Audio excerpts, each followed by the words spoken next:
16h-20h, c'est Virgile sur M. Bienvenue à tous, aujourd'hui c'est vendredi et tout est permis, et même le sport est permis avec de bonnes baskets et surtout un bon équipement. Et oui, il faut prendre soin de soi naturellement. Et puis qui de mieux pour nous conseiller dans toutes les formes de sport que nous pouvons pratiquer que notre physiothérapeute et préparatrice physique en mouvement, c'est Véronique Lugrin qui est avec nous. Bonjour Véronique. Bonjour, bonjour.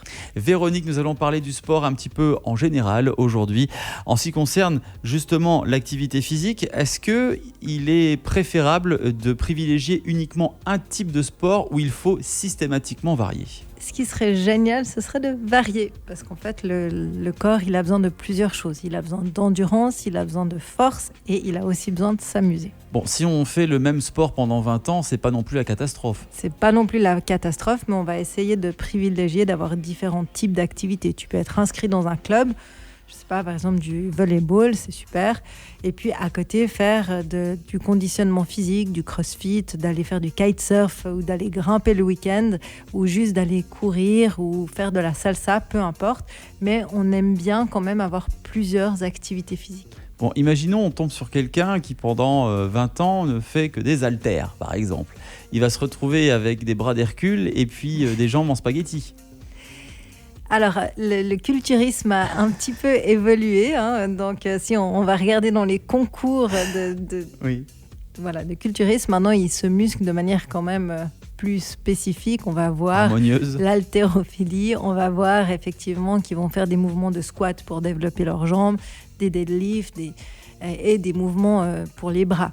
Mais effectivement, les personnes qui sont fortes, dans le sens qu'on fait beaucoup de force, elles ne seront pas forcément des marathoniens. C'est très difficile d'avoir les deux qualités. C'est soit on est plutôt endurant, soit on est plutôt fort.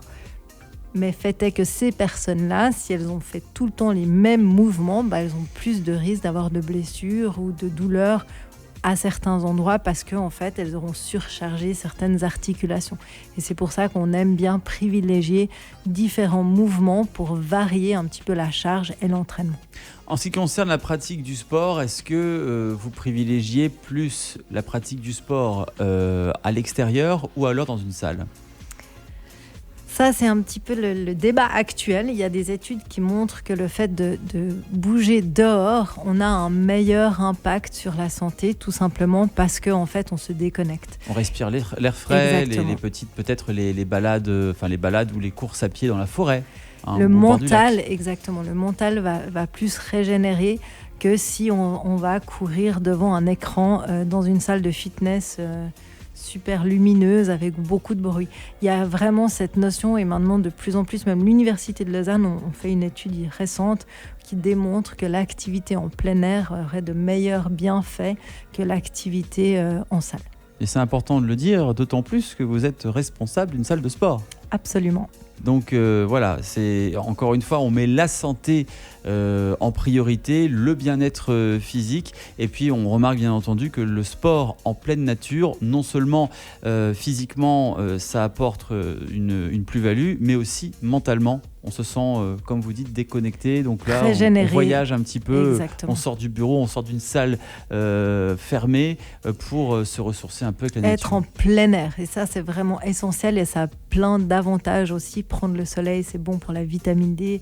La qualité de l'air sera meilleure, évidemment, sauf si on court au plein centre de Lausanne à l'heure de pointe. Mais sinon, vraiment, la qualité de l'air, la qualité de l'environnement, ça va avoir un effet bénéfique sur nous, de point de vue mental et physique. C'est bien donc de varier, faire tout le corps chaque jour ou faire une semaine les bras, une semaine les jambes, etc. Tout dépend de ce que vous voulez développer. Si vous voulez développer de la puissance ou faire de l'hypertrophie, vous allez répéter un petit peu un planning A, un planning B. Donc vous allez faire un groupe musculaire à un moment, puis à un autre moment l'autre.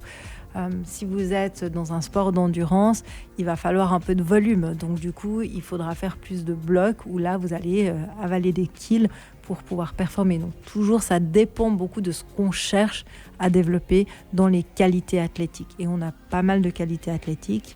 La force, l'endurance, la coordination, force, puissance, explosivité. Il y a beaucoup de choses à travailler. Donc tout dépend de ce qu'on veut travailler. Merci Véronique pour tous ces conseils, ces astuces pour garder la forme et toujours rester en mouvement.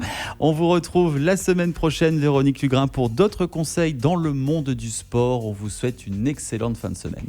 Bon week-end. Aime le média où tu veux, quand tu veux.